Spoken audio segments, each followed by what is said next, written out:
Hey there folks, Jason here again, and I have another update for you on my progress in making through the Great Bolt Action Paint Off.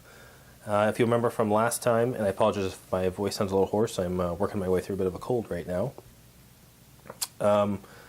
I said that the next thing on my list was a Kubelwagen, which is basically the German equivalent of a Jeep.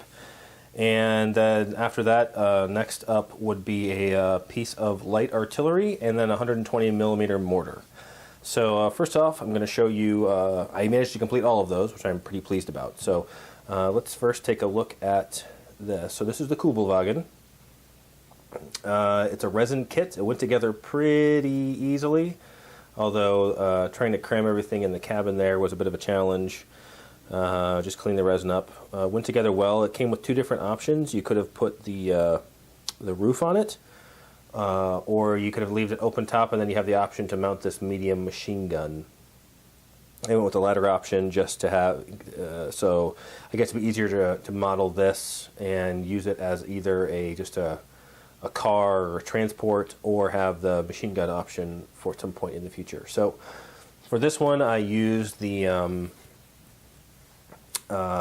Vallejo Dunkelgrau painting kit and just followed the easy steps there. It doesn't show up all that well, I think, the gradations. It is lighter on the top than it is on the bottom because I weathered it fairly heavily, which is kind of my goal. And then, of course, I followed up with the same weathering kit from Vallejo, or the related weathering kit. So pretty pleased with how this turned out. Let's see if I can focus a little bit more on the driver. I like how his face came out. I didn't spend a lot of time on him because I knew, I mean, this isn't a key figure, but I think he ended up coming out well. The only decals I did was the Balkan Kreuz on each rear door, and then I put the license plate on the front, which didn't get weathered up as much as I had hoped that it would. So, and then, so just weathered it per the Vallejo kit, and then I added a mix of the MiG light and dark earth. I like, just because I wanted some gradation with the mud, in this case, the dark shows up, I think, a little strange. But all in all, I'm really pleased with how this came out. I'm a little worried about this. This is, so all the pieces on this, if it's not the resin body, it's all metal, and so that machine gun gets bent easily, so I'm real worried about when I have to transport that in the future. So that was the first thing done, so that'll go on the shelf. So that's one thing marked off the checklist, and then my next things were the mortar and the artillery.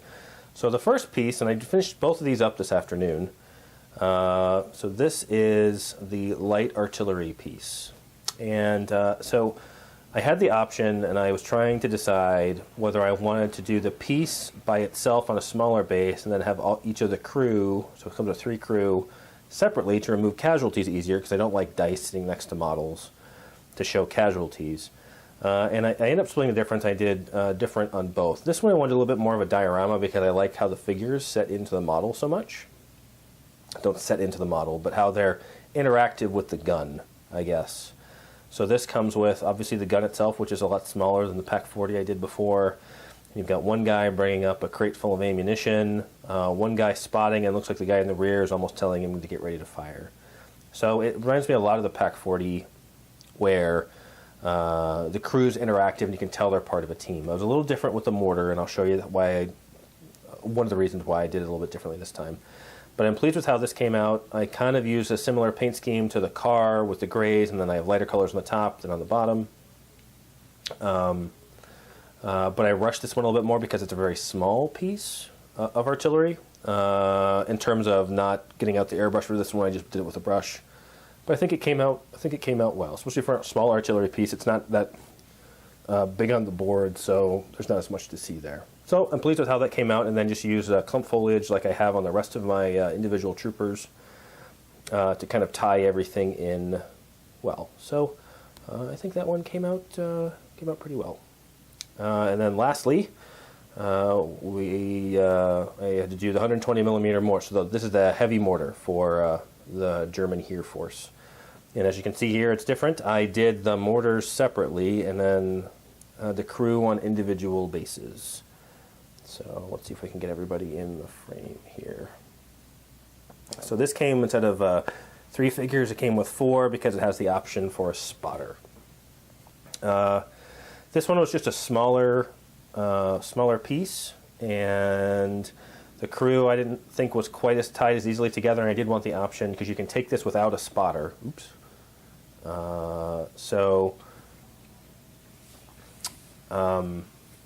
I decided to model them separately. I've seen some people do it on a really big base and then have it magnetized.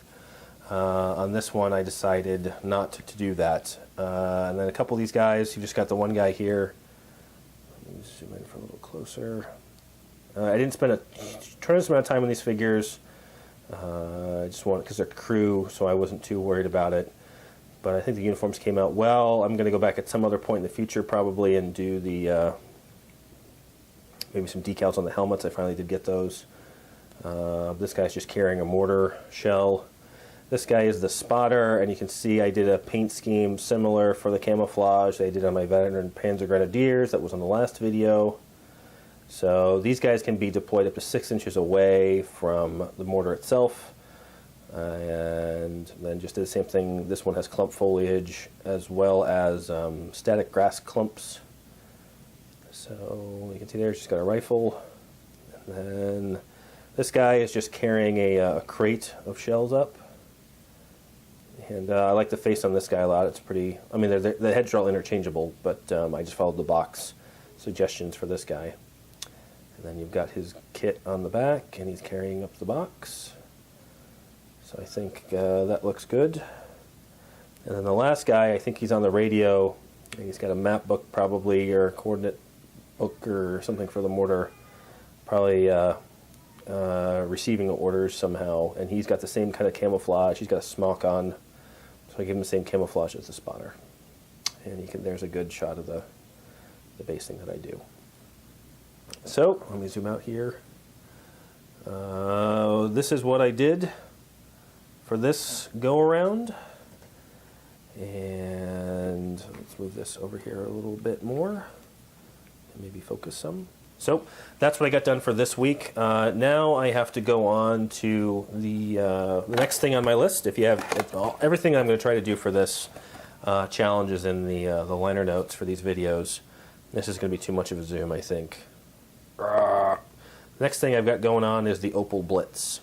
And I've already opened it up and I looked at the resin kit, and I have to say I'm pretty disappointed. It's got a super big warp between the flat part of the bed and then the body, and then there's a piece that kind of comes up that forms the rear of the cab, and then there's a warp right here. So the engine block and the front end comes up here, and then it goes up to the back end where there's a wheel. Well, this is pinched together here, and so you can't even fit the doors inside. I've had it under hot water several times today. I already managed to break off the back here, which I can easily re-glue, but it's so bowed here that I'm going to have to get the heat gun out and try to straighten it out. So this is the next thing to do, and I haven't had such an easy time with it so far. So I think I'm going to, well, hopefully once I get the doors squared away and get it kind of straight, I'm going to paint this Dunkelgrau as well. I think I've decided that most of my support vehicles, like trucks and recon stuff, or armored cars and things, are going to be the Dunkelgrau, and then mostly armored vehicles and recon, like with a Puma, that I'll paint. And you already saw I did the KFZ 222. Those will all be Dunkelgelb with the yellow. So I think I'm going to do that. Making good progress so far. I hope everybody else, it looks like a lot of people are making great progress. So I hope you guys are all having a good week. I hope you're healthy. I wish I were a little bit healthier than I am now, but you know, it's kind of an adult cold thing. You feel like a big wimp. Anyways, so I hope you guys continue to have a great week. I hope you're making progress. I hope you're having fun with the hobby, and I'll talk to you soon.